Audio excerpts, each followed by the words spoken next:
Hello there and welcome to Lower 6th Further Maths A-Level Pure Core 1 past paper June 2015, and here we're working on proof by induction. So we've got two questions to answer here.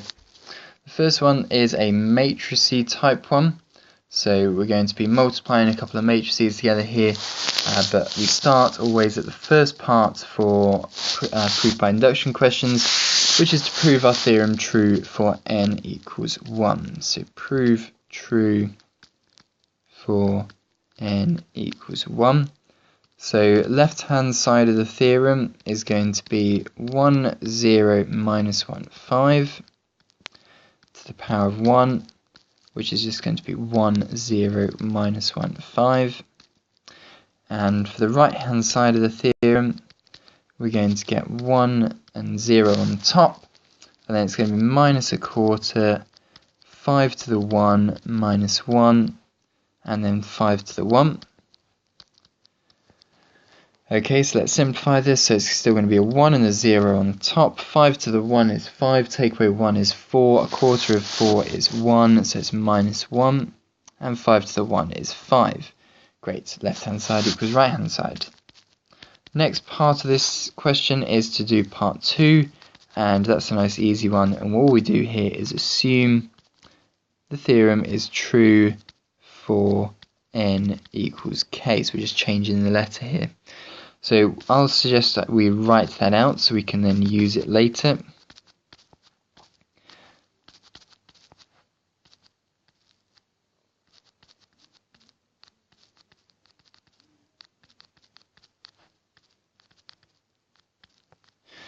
Okay, so we're going to use that later. So now part 3, what we want to do here is prove our theorem true for n equals k plus 1. So our theorem is going to be, we want to prove true, is 1, 0, minus 1, 5 to the power of k plus 1 equals 1 and 0 minus a quarter, 5 to the power of k plus 1 minus 1 and 5 to the k plus 1. This is here what we want to show, so I'll leave that with a WTS. So in order to show this, we need to prove the left hand side is equal to the right hand side. So let's start off with left hand side, and the first thing I'm going to do with this matrix here is split it up. So I'm going to split it up into a 1, 0, minus 1, 5 to the power of k, and just splitting up the indices here, we're going to get another power of 1 matrix here. So that matrix removes itself, and if you can see here, when you reverse simplifying powers, you can split them up by multiplying them together on the indices. And then what I'm going to do here is, with this matrix that I have in my assumption that I'm underlining in the bottom left, I'm going to write out effectively the same matrix that I've assumed I can replace this with. So on the left hand side, it's going to be 1, 0, minus a quarter, 5 to the k, minus 1, 5 to the k, and we'll multiply this by 1, 0, minus 1, 5. Okay, so now let's multiply these two matrices together. Along the top, we're going to get a 1. On the top also, we're going to get a 0. And in the bottom left, we're going to get minus a quarter, 5 to the k minus 1. And then moving down and across and down, we'll have to take away another 5k. And then the bottom right hand cell, we get a 0, and then add 5 times 5 to the k. So the three cells in the top left, top right and bottom right will sort themselves out. So what I'm just going to look at doing here now is simplifying the bottom left. So I can do this separately. I don't need to write out the whole matrix each time I do this. So just looking at the bottom left cell.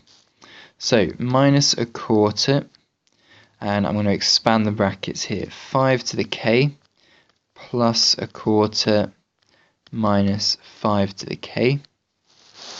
What I'll do now is I'll simplify this here together. So I've got a minus a quarter of something minus that something again, which will simplify to minus 5 over 4 of that 5 to the k, and then plus a quarter. What I'm then going to do is simplify these fractions. So 5 times 5 to the k will give me minus 5 to the k plus 1 over 4 plus a quarter.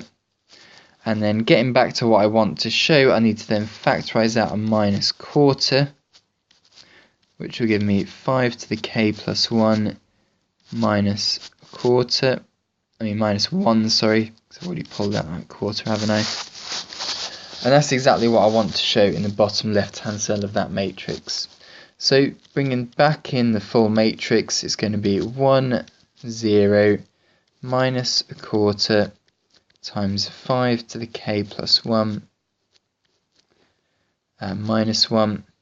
And then on the bottom right, it's going to be 5 times 5 to the k. That will give me 5 to the k plus 1. Excellent, good, and that is exactly what we want to show on the right hand side of our matrix.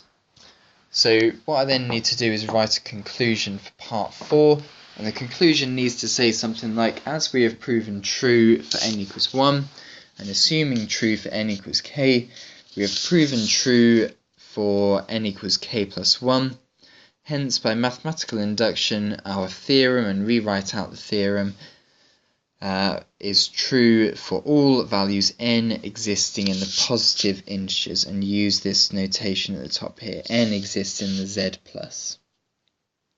Right, moving on to the next one, it's a series one, so I need lots of room for this one as well, so give yourself it. And I'm going to prove this series summation here using proof by induction. Now you can do it using splitting up the series and writing out the formulas for the series, but you're not allowed to do it that way because it does say proved by induction.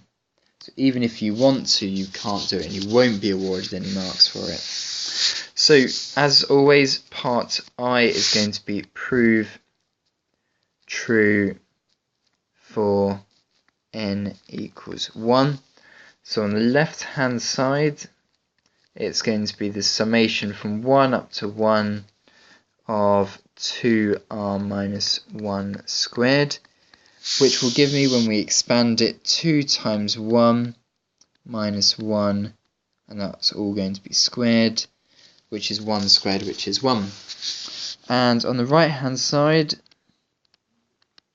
we're going to have a third times 1 times 4 lots of 1 squared, take away 1, which is simplified to 3 over 1, which is 3.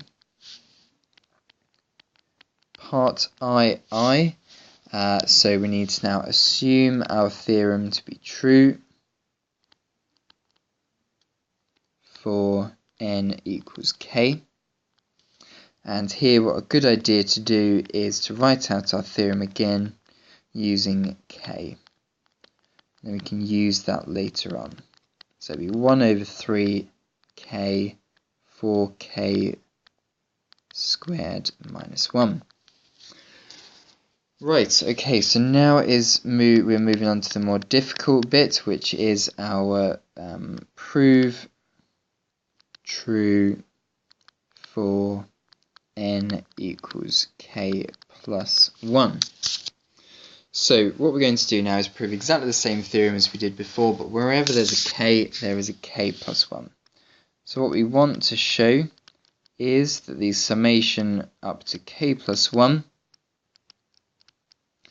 of 2r minus 1 squared is equal to a third of k plus 1 4 bracket k plus 1 squared minus 1. Okay, so with this we'll start us off on the left hand side, and on the left hand side we have the summation up to k plus 1 starting at 1 of 2r minus 1 squared. So the first step I'm going to do is I realise that I have to use this assumption somewhere. So I'm going to split up part of the summation and do it up to k to start with, and then I'm going to add on the bit after that I have. I've only got the theorem, the substitution up to k plus 1 left, so I'll just substitute k plus 1 into my expression here. 2 bracket k plus 1 minus 1 squared. So now what I can do here in the next step is use my assumptions. So the series up to k is equal to a third of k for k squared minus 1. And then expand the brackets on the right hand side here. That's going to give me 2k plus 2 minus 1, so plus 1 squared. Right, okay, so now I know what I need to do, which is to factorise this together in exactly the same way that I do with series questions. So on the left hand side, in the first term, I can spot here this is the difference of two squares, which might help me out later on. And in the second term here, I notice I need a divisor of 3, so that would be helpful if I had a 3 over 3 2k plus 1 squared. So now factorising this, I've got a third in common in both of my two terms, and I've also got a 2k plus 1 in common in both of my two terms. So I'll factorise out to the front. Then what I've got left in the first term is k and 2k minus 1.